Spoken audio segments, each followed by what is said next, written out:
Why play Caitlyn Bot? Well, she has the longest auto-attack range in the game, she's able to safely bully most opponents, she scales well into the late game, and her headshots allow her to do surprisingly good burst damage. However, she is incredibly squishy, and her mid-game is not as strong as many other ADCs. Caitlyn's passive is that every auto-attack gives her a stack of headshots. After getting 6 stacks, her next auto-attack will deal increased damage. Also, if you're shooting from a brush, you get 2 stacks of headshots rather than 1. Caitlyn's Q is a straight line skill shot which deals damage to all enemies hit in a line. After it hits the first enemy, the skill shot becomes wider, however only does half damage. But enemies caught in your traps will always take full damage. Caitlyn's W is her traps. They take 1.5 seconds to arm and will root the first enemy who steps on it. In addition, Caitlyn gets a headshot with incredible range against anyone who stands in one for a large chunk of damage. A fun trick with Caitlyn traps is to put them in very hard to see places, like behind towers, dragons and barons where the objective will hide your traps. You can use this to catch your enemies out. Caitlyn's E is her net. If the net hits an enemy, they are slowed, and Caitlyn gets an incredibly long range headshot against the target. Finally, Caitlyn's ultimate is a targeted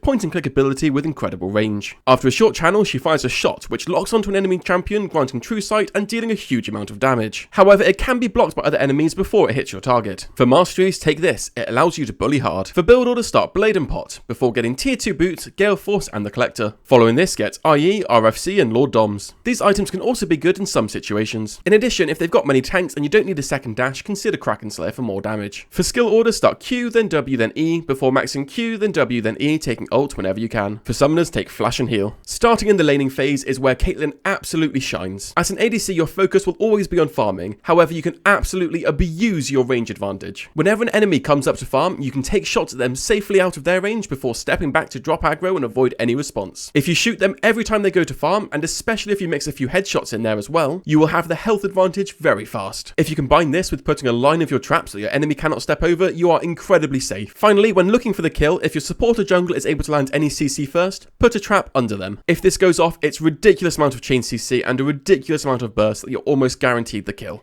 Entering the mid game, Caitlyn does fall off a bit until she's bought her 3rd item, so your main focus at this point is to farm quickly to make your mid game very short. However, you are still needed at objectives, so make sure to farm near barons and dragons as they come up. And of course, if your team's ever looking for a tower, you are a beast at sieging. Entering the late game team fight, you're looking to carry from the back line. Before you ever start a team fight, make sure you know the threats to play around, such as dashes that will go onto you and CC which will be aimed at you. Stay as safe as possible using both your Gale Force and your net to keep yourself safe from these threats, while dealing out a ton of damage. The longer you stay alive to auto-attack enemies, the higher chance you have of winning a team fight. At this point, use your Q when you can hit multiple enemy champions, and use your traps to block off areas or for chain CC. Your ultimate can be used either for poke before a fight or to assassinate someone fleeing the fight. And as a final tip, your headshot damage late game is almost as much damage as a smite on neutral monsters. So when fighting around barons and dragons, use your traps to zone off enemies and then secure the objective with headshot.